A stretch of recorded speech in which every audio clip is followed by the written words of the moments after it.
What's up YouTube, this is Joe from Zephyr Wargames, and with the release of Legendary Duelist Duels from the Deep, Sharks got a very nice upgrade with some brand new support cards, both for the competitive variant, but also the Nash variant from Yugioh Zexal, where you utilize the Chaos Xyz rank up strategy.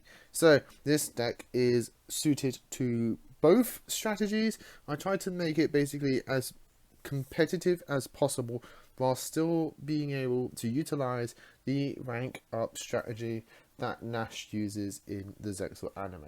So before I get into this, if you enjoy this, give us a like and subscribe down below. Ding that notification bell, because obviously if you enjoy personal content here on YouTube, you don't want to miss out on that content, and that notification bell helps prevent that. All of that is greatly appreciated, and thank you guys so much for doing so. So with all that said and done, let's get into this shark profile. So to start off with, we have your basic staples of 3 copies of Buzzsaw Shark and 3 copies of Beautiful Princess. These are your main starter plays. Beautiful Princess just basically gets you into Buzzsaw Shark, but can also get into other fish if needed. But your main one you want to get into is Buzzsaw, because he is a 1 card rank 4 play, which really does set you up to basically do all of your plays. Next, we have 3 copies of Silent Angler. This is the main thing you want to summon off your Buzzsaw, especially if you have the white mirror in hand, because that essentially turns into 3 negates in the forms of 2 toes and your Draco Future, which you can see here on the channel in our shark combo videos. The new thing that we're also summoning, I say new, it's been out for a while, but in terms of how the deck is played, this is something that a lot of people are picking up on, is the Lifeless Leaf Fish. It doesn't get its effect off the Buzzsaw, but sometimes in combos you can get its effect off to send you a fish from your deck to graveyard, which is going to be one of our new sharks that we got in Duelist of the Deep. But in the graveyard, it is also a nice recovery play, being able to get you back not only your main deck fishes and your waters, but also your extra deck as well. Being able to recycle your Bahamas and your Toads is very, very strong indeed. Next, we're getting into the brand new cards. 3 copies of Abyss Shark and 1 Crystal Shark. So, Abyss Shark is a brand new level 5 fish with 1200 attack and 700 defense. If this card is used to exceed summon of a number monster, it is treated as level 3 or 4. Or it can be treated as level 3 or 4. If all monsters you control are waters minimum 1, you can special summon this card from your hand, and if you do, add a level 3, 4 or 5 fish from your deck to your hand, except Abyss Shark. For the rest of this turn, you cannot special summon monsters except water monsters. Also double the first battle damage inflicted to your opponent this turn by your number monster battling another monster. You can use this effect of Abyss Shark once per turn. It does lock you into waters, unfortunately, at times, but your extra is primarily water based, and some of your best extra monsters are water based as well, so that lock isn't too much of a hindrance. But being able to get a free extender that can also search through your starter, especially if your first turn was a special summon, this card is very, very strong in that regard. The other new card is Crystal Shark, which is another level 5 fish with 1100 attack and 800 defense. If it's used for exceed summon of a number, it can also be treated as level 3 or 4. If this card is in your hand or graveyard, you can target a water on the field, special summon this card, but banish it when it leaves the field. You can only, and if you do half that monster's attack, also you cannot special summon monsters for the extra first except exceeds monsters. You can use this effect of Crystal Shark once per turn. There's another free extender that can also treat itself for any level that you need if you're going into a number, but also just looking into exceeds instead of waters is very, very handy. And so we do play the 1 copy. If you play things like Pot of Your Desires, you can double this up if you really needed to, but I think 1 is just fine. To round up my waters, I'm playing 2 Grimoire and 1 Lantern. You can play the Water Tenyi. I'm not too fond of it because it's only good going first, and if you're not going first, it's kind of it's only good first turn, and other than that, it is then primarily dead. And not being a fish can be sometimes a bit of an annoyance, but you can play it if you do wish to. I just gone with the 2 Grimoire and 1 Lantern. I think these are just perfectly fine, as it is. Then we're playing, to round up the monsters, we're playing 3 Veiler and 3 Ash, just 2 generic staple hand traps that are just very strong in all metas at the moment in this game, so just feel free to play whatever you need. Moving forward into spells, we're playing 3 copies of White Mirror. A lot of people say that 3 is too many. I think 3 is just fine. It is one of the best cards in the deck in my personal opinion, being able to not only recur a water back, but then being able to search another copy. This combo is perfectly with Silent Angler, which is why we're also playing 1 copy of Foolish Burial, because this is a Xyz play. At least a Toad with Bahamut, which is very, very handy. And then 1 copy 1/1 to get into a Returnable Princess. I'm playing 2 copies of Forbidden Chalice. This is my budget option for droplets. If you have droplets, go get them. You can play them as well. I think Chalice is just fine. Really good going second, but also very handy going first, being a quick play. Going into the brand new card, and basically the main thing to do with the rank up engine is 2 copies of 7th Ascension and 1 copy of the 7th one. I'm only playing 2 copies of Ascension because I'm not fully head focused into that strategy of the rank up. I just kind of wanted it to be my spicy tech in the deck, so I think 2 is just fine because you've only got the 1 target really to get it to use it with, and that is the 7th one.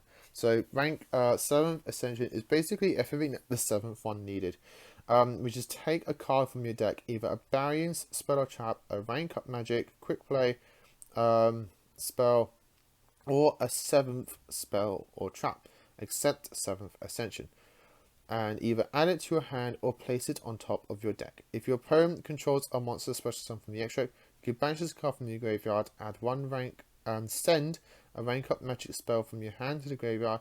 This effect becomes that spell's effect when that card is activated. You can use each effect of 7th Ascension once per turn. So, if you're going first and you have this in your hand, you can just play it, stack the 7th one on top of your deck, you're good to go next turn. Your opponent has to negate this, or you're getting a strong over 100 number.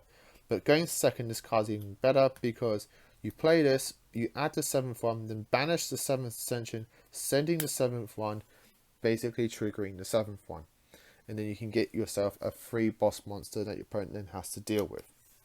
So I really like this card. This is one of the most hyped cards I was in the set, to me personally, because I love the 7th one. I love the over 100 numbers. So being able to now play this in essentially any of my favorite decks, being both Sharks and Galaxy Eyes, and even the Vector deck that I've been trying to slowly build, that gets better with Spriggans, the new Splight archetype coming out in future sets. I've been really excited for the 7th Ascension, and I'm glad to be toying around with it. 1 copy Callback Guide to round up the spells. For traps, we're playing 3 copies of Goes and Match, because if you're playing Sharks, you're playing Kraken, and if you're playing Kraken, you might as well play Goes and Match for that free win. 1 numbers protection, because a lot of our extract is numbers based, so being able to just have a nice strong quick play counter trap that you can just set and just have an extra protection is pretty good. If you don't want to play it, just up your opponents to 3. Nice and easy there. That's it for the main deck. Moving on to the extra deck. For your main boss monsters, for the in all builds of Sharks, you're playing 2 Shark Bahamuts, 2 Toad, at least 1 Kraken, and your future package of F-Zero and Draco Future. This is pretty much self-explanatory. I've seen some people drop this down to 1 to make space for other things. That is perfectly doable, but then you lose this essentially. And I'm not too fan of playing the Kraken spawns because I think it just takes up a lot of space in your extract. Just to make Stealth Kraken give you something on I was about to say on deletion. A lot of Digimon I've been playing off destruction. I just think 1's fine. Moving on to the brand new card, we have the brand new Nash Knight. So what this card does is a rank 5 up card. It's just generic 2 level 5s, 1700 attack and 2700 defense. So very big defense. Cannot be destroyed by battle while number is on the field. During the main phase quick effect, you can detach 2 materials from this card. Attach a number exceeds from your extract as a material. Has a number between 101 and 107 in its name. Then you can attach a face-up monster you put on the field. Attach 1 other face-up monster on the field to this card as material. So basically, if you know your DDD, this is basically a Deus Machina. The only issue is that you do need to have over 100 in your extra deck for it to resolve. Luckily, we are playing 2 targets in this extra deck, one being the Ragnar 0 and one being 101. To go with the 101, I am playing the C101 for my rank up target, just because I was playing initially the 103 Umbral Masquerade, but then when thinking about it, 7th one is ideally a go second card. Is ideally used to help you break a board by getting out a big boss monster. So having the Umbral Horror, yeah, it's 3k attack. This is 28, which is just enough to get over a lot of stuff in the format. And if it can't be over it, it's just got its effect to suck up and absorb. But not only that, it is recoverable. It can revive itself by having a 101 in graveyard, as long as it has a material. So I just thought overall, this is the better target for the 7th one, and the best way to play the 7th one, other than playing it in the Galaxy deck when you have your Neo Tachyon Dragon. So National Knight can absorb either one of these 3 to use this effect. Most ideally, I'm just using Ragnar 0 because having this in my extra deck means I have live 7th one. And so not only that, because 7th one can also summon from graveyard, you can make the 101, do your 101 shenanigans, and then while it's in grave, do the 7th Ascension, revive the 101 and rank it up into dark. So you've got ways to use it. My fun tech that I always play in Sharks is Shark Drake. Just beats over boards and just, you know, deals a lot of damage. And then my way of playing Zeus, this is the 3-card Zeus package. A lot of people use the Zodiac package. For my personal playstyle, I play Valiant Shark Lancer, Full Armored Crystal Lancer, and then the Sky Thunder Zeus.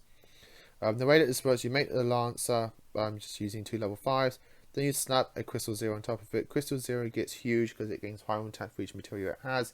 It's going to have 3, so it's 1500 extra attack to be a 37 beta.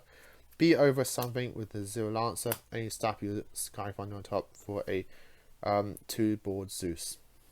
Alternatively, you can just use Shark Drake, make a Shark Drake, 3 materials, punch over something with Shark Drake, then slap Sky Thunder on top, and you've got a 4 material Zeus as well. So all of this works to make your Zeus. You have to use Zodiacs in your Shark deck to do it. But yes, that's it guys for the deck profile. I hope you all enjoyed it. Leave your comments down below what you think, and also let me know how you're playing your Sharks. Are you going for the Baryon build, or are you going for the more competitive build, or are you like me, you can't decide either, so you just done both. So as always, like, comment and subscribe. Till next time, as always, stay safe, and of course, happy dueling.